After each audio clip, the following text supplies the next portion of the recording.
안녕하십니까? 이것이 신앙 고백이다. 시리즈 7권 중 세 번째 책 하이델베르크 교리 문답서 제10주일에 제28문의 두 번째 시간입니다. 우리가 사도신경을 지금 계속 해설하고 있는데요. 어떻게 본다면 그 두 번째죠. 우리가 처음에는 아버지 하나님에 관한 것을 했고, 두 번째 10주일에 되어지는 주제가 아버지 하나님에 이어서 섭리에 관한 겁니다. 28문을 다루는데요. 우리 지난 시간에 이어서 두 번째 시간입니다. 여러분 책이 있으시면 28문은 255페이지이죠. 그리고 두 번째 시간이니까 256페이지로 가도록 하겠습니다. 자, 그러면 여러분 저와 함께 제28문으로 가겠습니다. 255페이지가 아니라 253페이지입니다. 예, 253페이지입니다. 하나님께서 창조한 것, 그 다음에 섭리로 만사를 붙들고 있는 것을 아는 것이 우리에게 주는 유익은 우리가 역경 속에서 인내할 수 있는 것, 우리가 지난 시간에 살피고 있었던 것이고요. 오늘은 아마 번영 속에 감사하는 것이다, 이렇게 아마 공부할 것 같습니다. 우리에게 일어나는 만사에서 우리가 우리의 신실한 하나님과 아버지에게서 우리의 확실한 신뢰를 두는 거다. 어떤 것도 그분의 사랑에서 우리를 분리하지 못하는 것이다. 그 이유는 모든 피조물이 그분에게, 그분의 손에 있기에 그분의 의지 없이는 그것들이 우리를 흔들 수 없기 때문이다 라고 되어 있습니다. 그러면 여러분과 함께 우리가 256페이지로 가도록 하겠습니다. 저는 256페이지로 갑자기 왔습니다. 지난 시간에 아마 이 부분을 읽으려 하다가 시간이 돼서 그만두었습니다. 칼빈이 쓴 1권 17장이 섭리에 관한 겁니다. 인간에 의해 부당한 공격을 받을 때 그들의 악행을 간과하고 우리의 슬픔을 더 조장하고 복수심이 마음에 일어나더라도 하나님께로 올라가자. 하나님께로 올라가자. 하나님께로 올라가자. 하나님께로, 하나님의 산에 올라가자. 그래서 산상 기도를 많이 하시는 것 같은데요. 적이 사악하게 우리를 반대하여 행동하는 것이 무엇이든지 간에 그것을 허용된 것이고 그분의 정의로운 섭리로 보내진 것임을 확신하는 법을 배우자. Like David, 그리고 like Joseph. 나는 너희에게 이르노니 원수를 사랑하라. 너무 힘들지만 하나님의 적이었던 나를 수용하신 것 기억해야 합니다. 하나님이 날아가기 전까지 이것을 우리가 배울 수 있을까요? 터득할 수 있을는지 모르겠습니다. 이제 어렸을 때나 젊었을 때는 나이가 들면 되겠지 했는데 나이가 드니까 더 어렵네요. 다 부질없는 미련이었구나 하는 생각이 듭니다. 아무쪼록 하나님께로 향하여 가자. 저는 이런 것을 이제 칼빈의 선생의 글을 통해서 읽으면요, 정말 고맙다 이런 생각이 듭니다. 주님은 엄청난 재난과 환난을 통해 욥이 인내하도록 그러시겠다. 그분에게 우리의 심정을 향한다는 것은 하나님을 피난처로 삼는 것을 말한다. 참된 신앙인은 결인의 삶을 살 때 그리스도의 보혈 죽으심 순환 순종 안에서 계속하여 피난처를 삼는다. 그리스도에게서 피난처를 삼는다는 것은 성도가 하나님 앞에서 겸손을 하기 위해 지속하기 위해 못 박힌 그분을 찾는 것을 말한다. 그분의 겸손과 온유를 배우는 것이고 그분 안에 있는 자비함을 깨닫는 것을 말한다.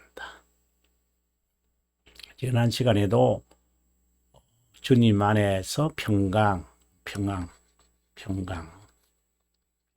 찾자. 진노 속에도 하나님의 진노, wrath, 하나님의 진노 속에서도 하나님이 나를 붙들고 있다는 것 잊지 말자. 이제 중생된 척하는 사람들이 이럴 수도 있죠. 찬송 부르면서 막 즐기고. 예, 맞습니다. 찬송은 복 있는 기도입니다. 하지만 그것을 수단으로 해서 습관적으로 마치 카바레에서 부르는 노래나 노래방에서 부르는 것하고 유사하게 하면 안 됩니다. 그거는 다르죠. 시편에서는 이것을 반석이라고 언급하기도 한다. 시간의 가치는 우리는 무분별하게 일어나는 것에 대해 전적으로 무지하고 늘 염려하지만 정말 무분별하게 일어나는 것들입니다. 이 모든 것을 현재로 보시는 영원한 하나님께 아뢰릴 수밖에 없다. 그래서 점치는 것처럼 운명적이기에 미리 준비해야 한다는 상상은 버려야 한다. 요령을 비워 불행을 다행으로 바꾸고자 하는 모사가 아니라 그분을 의지하고 그분의 훈계를 깨닫고 만사가 그분의 의지 속에 있음을 인정하면서 겸손의 자세를 갖는 것이 바른 신앙이다 라고 되어 있습니다. 계속해서 봅니다. 동그라미 2번입니다. 하나님의 자녀는 역경만 아니라 번영 속에서도 감사한다. 전자는 겸손을 위한 것이고 후자는 교만을 경계하는 것이다. 번영 속에 감사하는 것은 번영을 감사하라는 의미가 아니라 번영 가운데 교만을 치우치기 쉽게 경계하라는 말이다. 섭리에 관한 칼빈성의 글을 다시 떠올려 본다. 이 지식은 번영할 때 감사하게 하고 역경 속에서 인내하게 하고 다가올 시대에 안정된 마음을 갖게 한다. 번영이 하나님의 축복 맞습니다. 이거는 틀림없는 것 같아요. 그러나 사탄도 이렇게 할 수 있어요. 그래서 번영이 목적이어서는 안 된다라는 말을 정말 강조하고 싶습니다. 모든 불행이나 심판은 그분의 저주라는 단순 명제에서 벗어나야 합니다. 중생의 경험을 한 자는 번영이 하나님의 너그럼, 이거는 분명히 인정해야 됩니다. 번영은 이거다. 자신의 공로나 재능에 근거하지 않기에 겸손해야 한다. 하나님의 심판을 보복이나 교정을 위한 것이기에 매를 맞을 때 처벌받는다고 여기지 말고 지난 과오와 허물을 회개해야 한다. 이것은 과거를 위함이 아니라 미래를 위함이다. 정말 중요한 이야기입니다. 또 실제적인 이야기 제가 제 책에서도 썼습니다만은 영국 청교도로서 신대륙에 와서 새로운 마을 하퍼드를 건설한 토마스 후커의 말이 떠오른다. 제 책에 있는 내용을 인용합니다. 가공된 진리. 영국이여 안녕. 이 땅에 있는 고백자 중 내가 보았던 종교적 열정과 경건의 능력을 더 이상 보지 않기를 원한다. 이겁니다. 불행은 1000명을 죽이지만 번영은 10,000명을 죽인다. 핍박의 불 속에서 열정적인 기독교인이었던 자들이 평화의 무릎에서 식는 것을 나는 두려워. 그러니까 번영에서 평화의 무릎에서 식는 것을 좋고 만족, 자만에 빠지는 거죠. 평안하다는 거죠. 네, 이 번영이 훨씬 위험합니다, 여러분. 오를 때는 힘들게 오르지만 내려오는 건 아주 위험합니다. 번영을 목적으로 하면 안 됩니다. 제가 어렸을 때 70년대, 80년대 초, 이제 여기에 이제 한국 교회가 이제 변화가 있는데, 이제 오순절주의가 한국에 들어왔습니다. 60년대에 이제 존 브라운인가, 존 댐인가요? 그 친구가 이제 찬양과 경배라고 하는 것으로 이제, 그리고 당대에 또 비록 와그너와 같은 자들이 이제 숫자 성장학이죠. 그 캘리포니아 주에 있는 LA에 그 풀러 신학교에서 이렇게 배운 자들이 한국 교회에 이제 들어오거나 비록 와그너에 대한 이제 소식이나 이제 순복음과 함께 이제 알려지기 시작했어요. 번영 신학이 이제 등장을 한 거죠. 그러다가 꽃미남인 아이가 이제 번영 신학의 선두주자로, 그리고 싱가포르의 콩이라고 하는 애들이 이제 물장구를 치면서 한국 교회를 휩쓸어 갔죠. 지금도 아직도 그 낮잠에서 깨어나지 못해서 수적 성장이, 이거는 번영신학입니다. 아니, 성경의 그 구약, 사도행전에 뭐, 하나님이 수가 날마다 더하게 하시더라. 예, 맞습니다. 하나님이 하게 하시는 것을 지가 의도적으로 하는 거잖아요.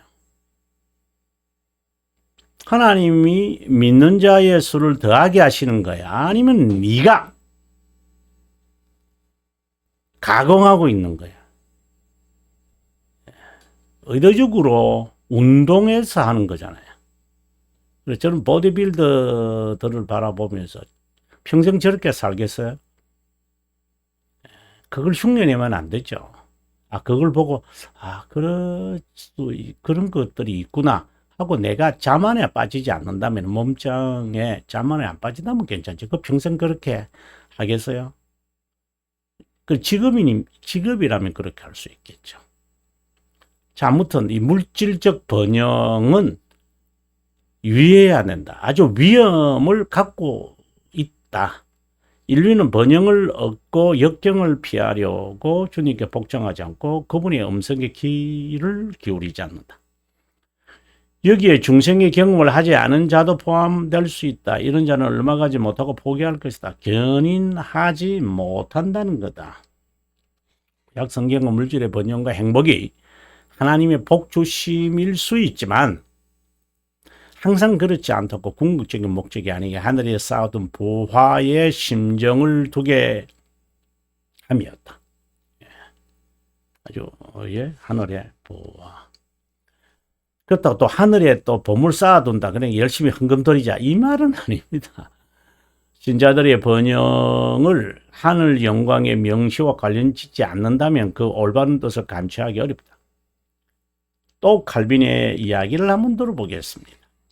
정말 경건한 자라면, 주님의 복에 의한 것이 아니라면 번영의 길을 바라지도 원하지도 또는 명상하지도 않는다. 세속적 번영은 하나님을 잊어버리면서 얻을 수 있지만 고소당할 것이다. 경건하면서 가난한 것은 비할 데 없는 행복한 상태다. 주님의 복만이 장애의 물들 가운데서도 우리를 행복하게 만들고 우리에게 호의적인 모든 것을 발견하게 할 것이다. 그것 없이도 자신을 위한 어느 정도의 영광과 부를 얻을 수 있지만 조금의 행복만 얻을 수 있을 것이다. 여러분 그 전도서의 말씀, 전도서 6장에 가보게 되어지면 내가 100명의 자녀를 얻어도 그 다음에 4절에 가서 너가 1000년을 살아도 5절인데 1000년을 더 산다 하더라도 자식이 너를 제대로 장사를 지내고 그리고 그 미련이 남지 않을 것 같은가? 아니다. 차라리 낙퇴된 자가 더 복되다. 이런 이제 말씀을 합니다.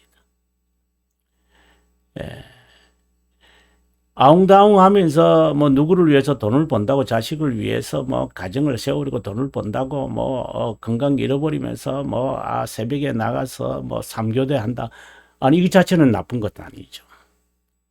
중요한 것은 그렇게 하면서 자기 열심과 야망과 꿈과 욕심과 욕망을 만족하려고 하나님의 법을 어긴다는 게 중요한 거죠. 이게 무서운 겁니다. 목적 자체가 수단을 합리화시켜서 하나님께 순종하는 것마저 경시한다면 그게 죄라는 거죠. 누가 열심을 내서 수고하는 것이 하나님의 몫이잖아요. 하나님의 선물입니다. 먹고 마시고 즐기는 게. 하지만 제한을 둬야죠. 리미티드가 있어야죠. 제어 장치가 있어야죠. 외적이고 세속적 번영을 물질적이기도 하지만 세속 권력도 포함한다. 신앙의 색채 중에 부흥주의를 이제 리바이벌리즘과 리바이벌은 다릅니다. 이것은 존 웨슬리를 생각을 하게 만듭니다. 리바이벌은 우리가 로이드 존슨 목사님을 우리에게 기억이 나게 됩니다. 제가 번역했던 그 이단과 정통이라는 책에 제 스승이었던 해럴드 브라운이 제일 마지막 장에 보면 리바이벌리즘, 리바이벌. 그러니까 리바이벌 오브 리바이벌리즘. 그러니까 부흥주의가 부흥했느냐? 아니면은 리바이벌이냐? 스피리추얼 리바이벌이냐? 이게 개념이 다릅니다. 부흥주의를 부흥시키면 안 됩니다. 부흥을 해야 됩니다. 그래서 부흥이라는 책이 이제 존슨 목사님의 책이 있는데 정말 잘 번역되었다고 저는 보고요. 꼭 읽었으면 좋겠습니다. 우리는 만사에서도 우리 동그라미 3번입니다. 한번 보겠습니다. 신실한 하나님과 아버지에 대한 섭리를 확고하게 신뢰한다. 만사의 제1원인은 하나님의 의지다. 제1원인이라는 의미는 만사의 근본적인 답변이다. 와 이유다. 그렇다고 인간이 그 답변이나 이유에 대해서 이해할 수 있다는 말은 아니다. 뭐 기도하고 하나님을 찾는다, 하나님의 얼굴을 향한다. 그러면 하나님이 나에게 그 답을 주시겠지. 기대하지 마십시오. 하나님을 향한다는 그 자체가 목적입니다. 그리고 그 안에서 회개가 나와야 합니다. 영원하고 완전히 선하신 하나님이 모르는 가운데 만사가 일어나지 않기에 그분의 의지의 믿음의 닻을 내리고 정박해야 한다. 만사가 우연이나 우발로 발생하는 일은 전혀 없다. 무계획이나 무모하게 일어나지 않는다. 그분이 아는 가운데 발생하는 만사는 그분의 섭리하에 있다는 것이다. 그분의 명령이나 허락 없이 어떤 것도 일어나지 않는다. 이것은 만사가 하나님의 손 아래에 있고 그분의 보호 속에 있다는 것을 의미한다. 그분은 선한 분이시기에 만사를 선을 향하게 이끈다. 만사는 하나님의 측면이기에 만사를 하나님의 측면에서 보거나 제2원인, 이건 시간을 의미하죠. 요한복음 3장 16절의 말씀을 제가 인용하면서 돌토레이터 1장 2항 제가 설명해서 자세하게 제가 설명을 하는데요. 네. 16절에서 이 원인은 이제 시간을 의미하죠. 필연적으로 자유롭게 또는 우발적으로 일어난다. 물론 하나님의 측면에서는 일원인, 이거는 영원을 말하죠. 에 따라 불변하게 또 무료하게 일어난다. 다시 말하지만 제1원인이라는 의미는 그분이 만사의 자gin자나 성인자나 폭력자가 아니라 만사와 만물의 그분이 명령으로 이루어진다는 것이다. 그분이 알지 못하는 가운데 일어나는 것이 없다는 것이다. 행동을 일으키는 자gin자라는 것이 아니라 답변자라는 말이다. 답변자 또는 만사의 성인자, 이 개념은 다릅니다. 하나님은 에덴 동산에서 아담에게 실과를 먹지 말라고 명령하시다. 이것은 제1원인을 말한다. 하나님은 내일 이를 관에 알려주지 않으시며 알려주더라도 우리는 알지 못한다. 이런 사실은 욥의 고백 가운데서도 쉽게 찾을 수 있다. 친구 엘리바스는 욥의 환난이 하나님께로 왔고 죄들로 인해 왔다고 확신하며 그에게 회개를 촉한 상당히 일반적인 이야기입니다. 하나님의 원인을 안다는 확신으로 욥에게 꾸짖는 자, 이게 그의 큰 실수입니다. 이에 대해 욥은 그 원인을 알리지 않으시는 하나님을 전혀 다른 이야기입니다.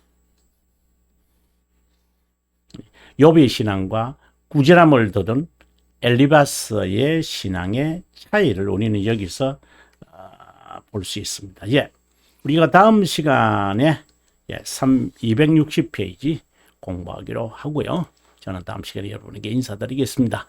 긴 시간 동안 함께 해주셔서 고맙고 남은 시간 여러분에게 기쁨과 위로와 또 행복이 있기를 바랍니다.